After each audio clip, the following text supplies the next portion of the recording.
conocimiento juntos, ya que esto se trata de construir entre todos, un hilo conductual que nos lleve a un mismo punto.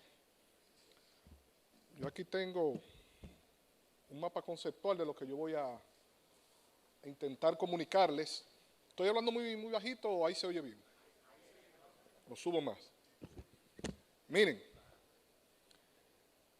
en el día de hoy tengo la tarea puesta a cargo de tratar el tema de lo que es la culpa consciente y el dolo eventual, criterios jurídicos para distinguir la imprudencia de la aceptación del riesgo.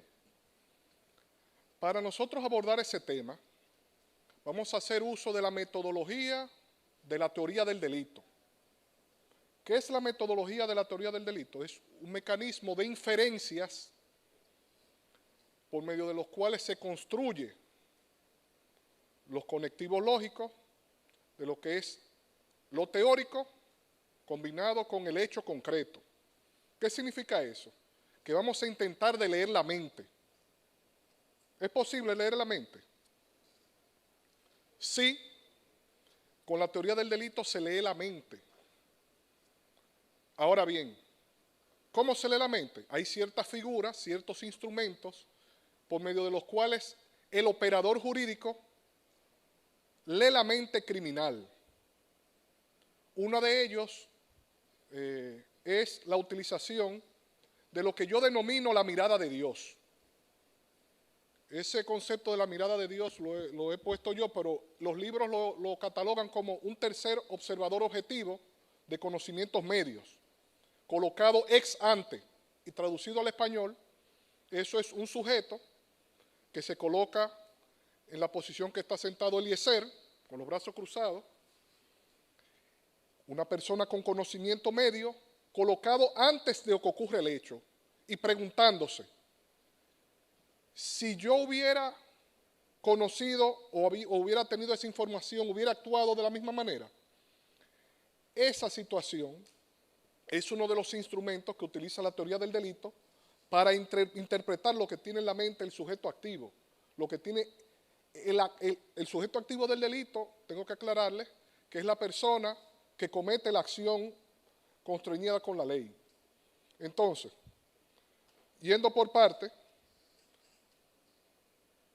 la teoría del delito se basa en 5 pilares. Y más adelante vuelvo con el concepto del tercer observador objetivo, que es lo que yo llamo la mirada de Dios. La teoría del delito, no se me aburran, que yo tengo la intención de que lleguemos a un punto concreto y luego van a entender esta introducción y luego dónde llegaremos. La teoría del delito es una mesa de 5 patas. Acción, tipicidad, antijuridicidad, culpabilidad y punibilidad. A algunos autores no les gusta analizar la punibilidad dentro de la teoría del delito, pero sí hay que analizarla, porque hay varias vertientes que en ella confluyen. Pero volviendo para atrás, ¿qué es acción relevante para el derecho penal? Acción relevante para el derecho penal es todo lo que no sea fuerza de la naturaleza, hechos de los animales, no es acción relevante para el derecho penal. El delito cometido bajo una fuerza física irresistible. ¿Qué es una fuerza física irresistible? Ustedes recuerdan cuando éramos jóvenes, o ustedes que muchos son jóvenes, le decían a su hermano, pon la mano blandita. Y con esa mano cuando la ponían blandita, ¡pam!, le daban un fuetazo en el ojo. El ojo se lo sacó. ¿De quién fue la culpa? ¿Del de la mano que se dio a sí mismo o el que la manejó? El que la manejó. ¿Por qué? Porque el sujeto que se utiliza como instrumento fue sometido a una fuerza física irresistible. Pero asimismo esa mano pudo haberle dado a otra persona. Entonces, eso no es acción relevante para el derecho penal. Otra acción relevante para el derecho penal son los actos reflejos. ¿Cuáles son los actos reflejos?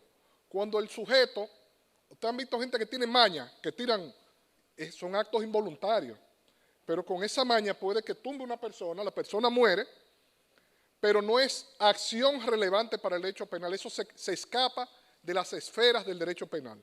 Entonces, ya analizamos lo que es acción. Ahora vamos a lo que es Tipicidad. Yo lo voy a tratar de hacer breve y que no se me aburran, porque veo gente durmiéndose ya. Tipicidad, ay, qué bueno, qué bueno. Tipicidad es que la conducta que será sometida, ahorita el profesor Hirohito y Giancarlo plantearon que el dolo eventual no se encuentra plasmado de manera precisa en el Código Penal, se referían a la tipicidad. La tipicidad, que es el objeto de interés de esta exposición, tiene dos sabores, por decirlo así, dos vertientes. Tipicidad objetiva y tipicidad subjetiva. Tipicidad objetiva. Tipicidad objetiva es la configuración que hace el legislador anotando una conducta de no hacer, que todo aquel que incurre en esa conducta va a recibir un castigo. Esa tipicidad objetiva debe responder primero a que se encuentre previamente prevista, anotada, que de igual modo se encuentre prevista como una conducta de no hacer, y que además de ello, esa conducta de no hacer sea cometida por una persona dentro de una acción relevante para el derecho penal. Ahorita le dijimos lo que no es acción, ahora esa acción debe ser relevante para el derecho penal. Ya saben qué es una acción relevante para el derecho penal. Entonces, la culpabilidad se trata de que la persona que realizó el hecho tenga discernimiento de lo que realizó, lo realice de manera consciente.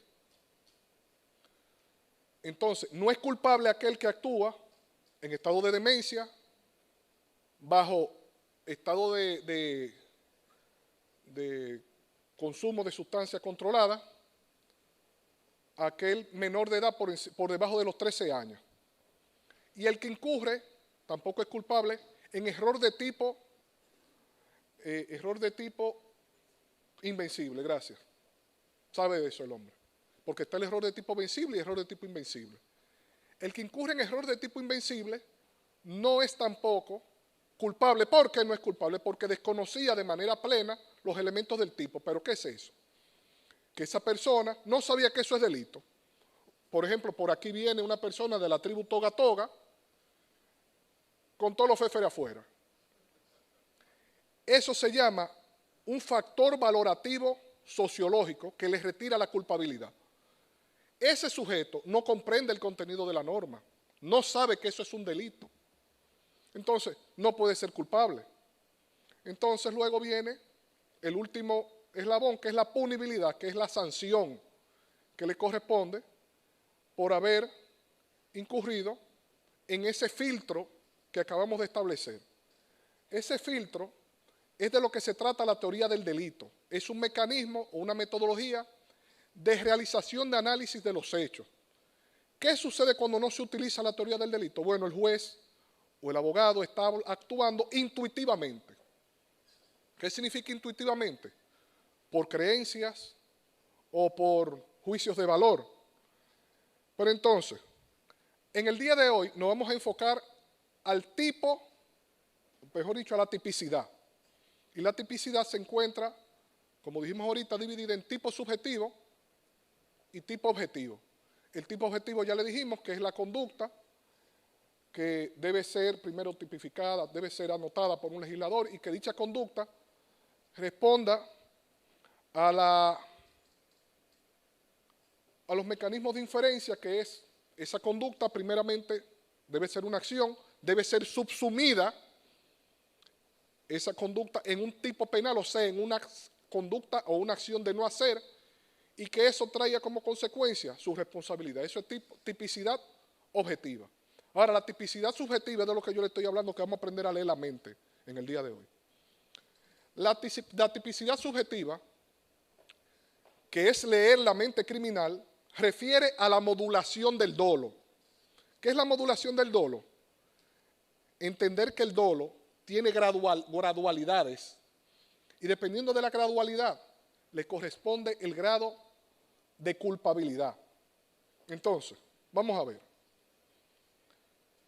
En el eslabón más bajo de la intención, que es el tipo subjetivo es la intención. ¿Y qué es la intención? Obrar conforme un designio, conforme un deseo, y ese deseo concretizarlo conforme su voluntad. Entonces, la intención requiere de dos sabores, por decirlo así. Voluntad y conocimiento. En el dolo eventual, que más adelante veremos, la voluntad y el conocimiento están combinados. Pero vamos para allá brevemente. Primero tenemos abajo la culpa inconsciente. Es el más bajo.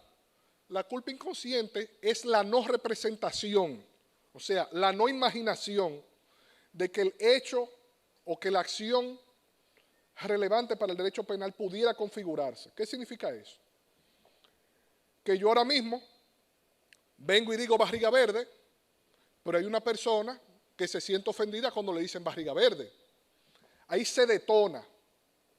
Eso sucede mucho cuando las personas tienen un complejo o una situación interna. Ese hecho de yo haber dicho barriga verde detonó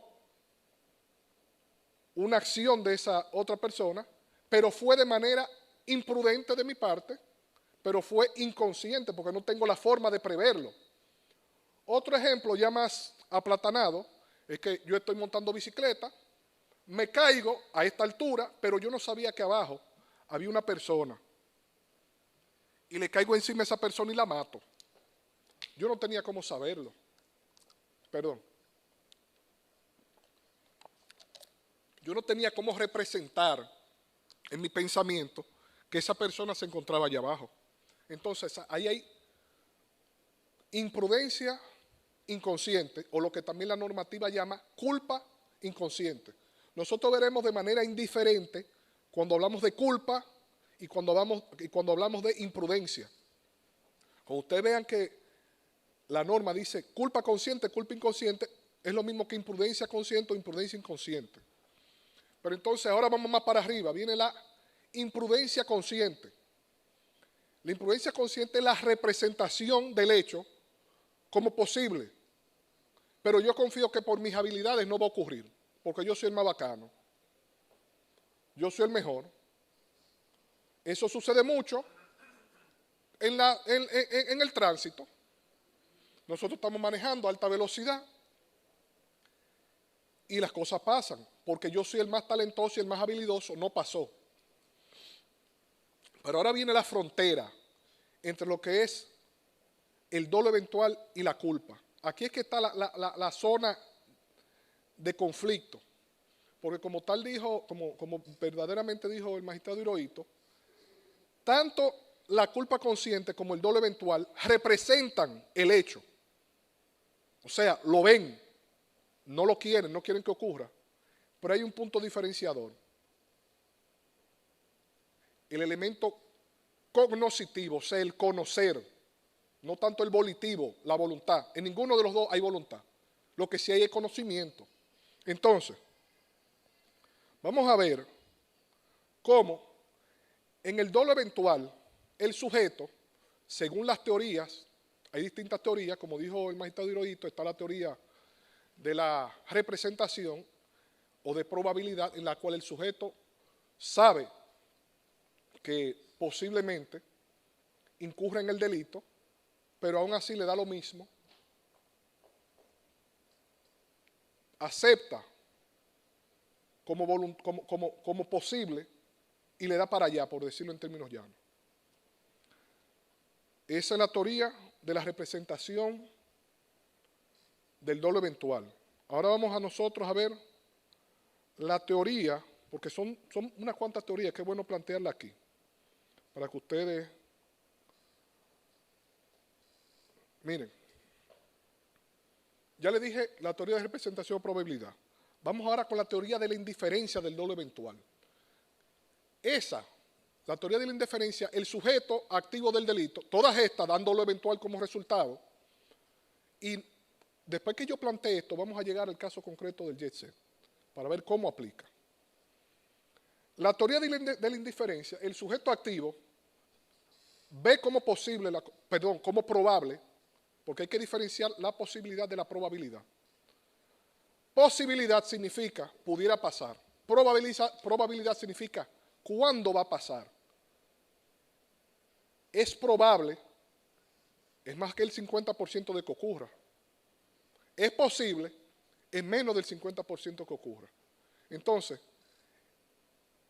la doctrina, que es la que se encarga de darle cuerpo a la teoría del delito, hace una explicación muy diferenciada de lo que es posibilidad de probabilidad. En este caso de la teoría de la indiferencia, el sujeto activo sabe como probable la comisión de la conducta. Ahora, le es indiferente. En español, se le importa. Entonces, ¿qué sucede? Ahora mismo,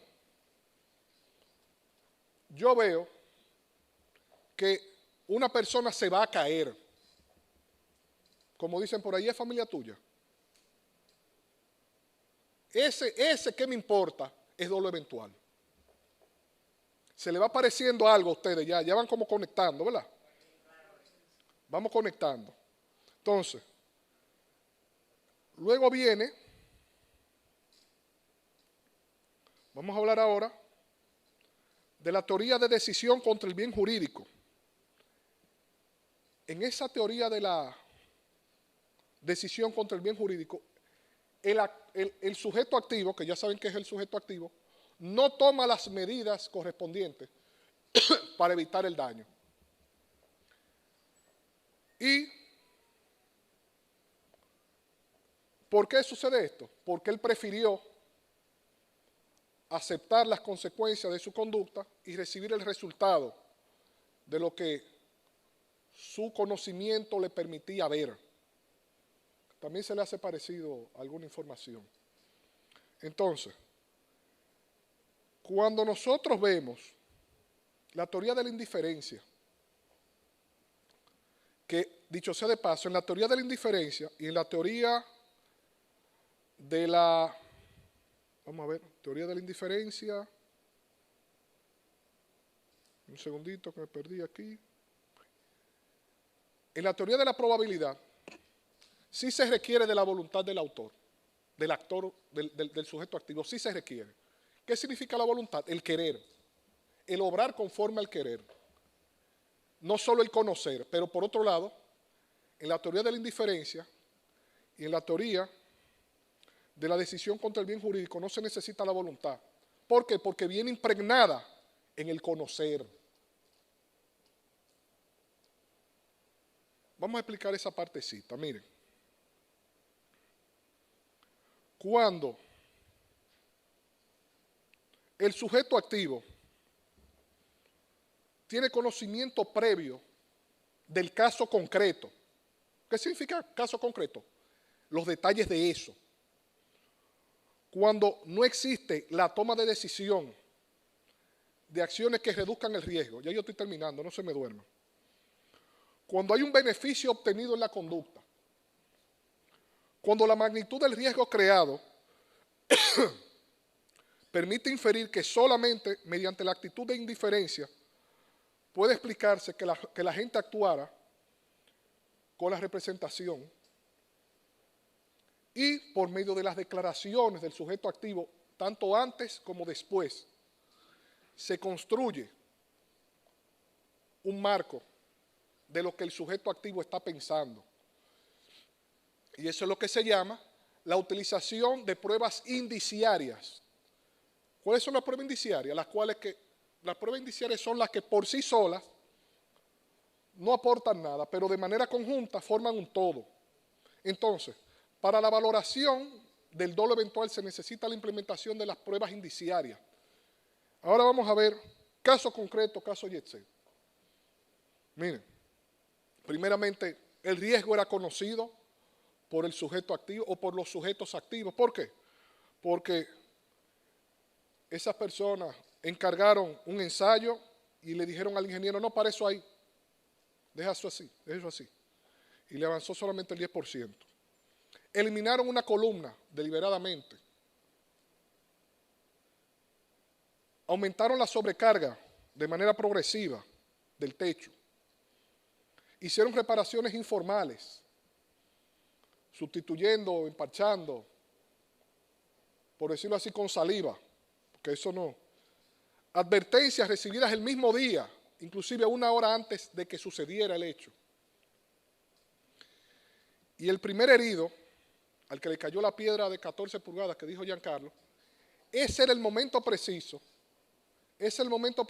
cuando debieron ellos decir, ciérrame esto, que esto no va. Ahora bien, ¿qué sucedió?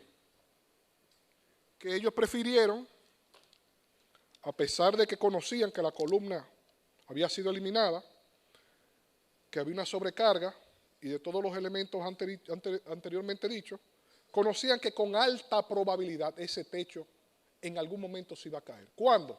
No sé, pero ellos sabían, porque se venía cayendo.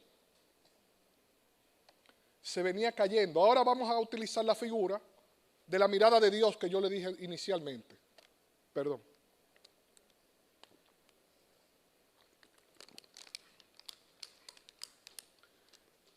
Vamos a hacer el juicio de previsibilidad del sujeto con conocimientos medios. Hay que ser un genio para saber que cuando tú le retiras una viga o una edificación que recibe sonido, ¿está afectando la estructura? No hay que ser un genio. Hay que ser un genio para saber que encima de eso tú le metes sobrepeso y que es muy probable que se caiga. No hay que ser un genio.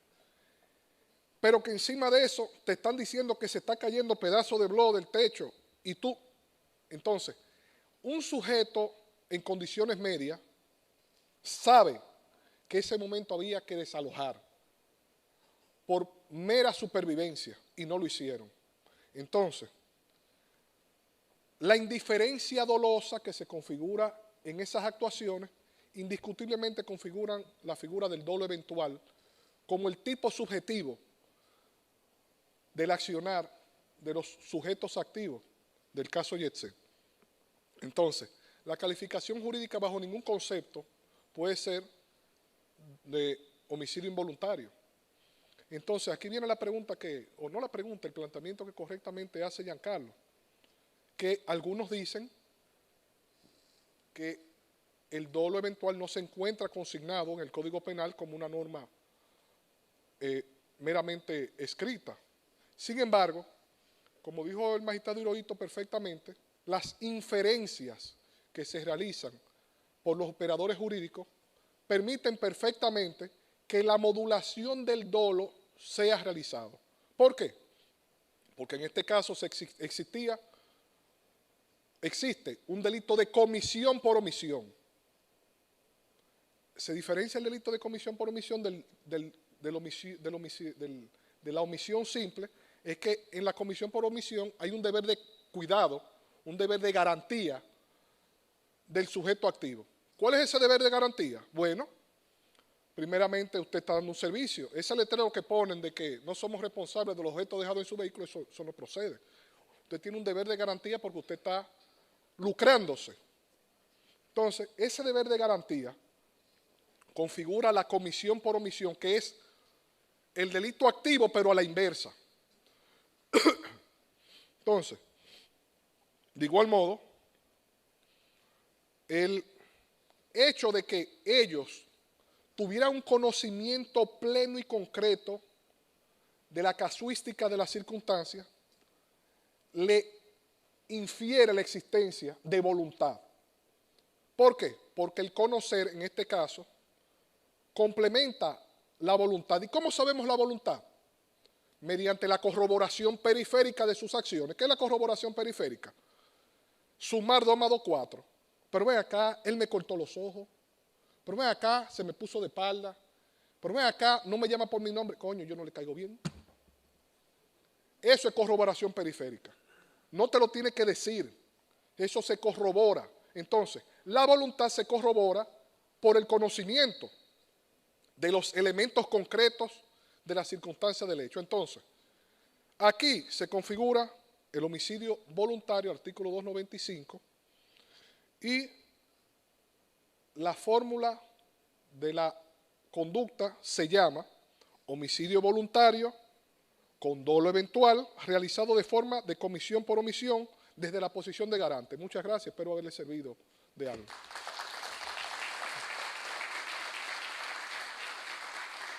Muchísimas gracias al doctor Gregorio por estas aportaciones en ese sentido.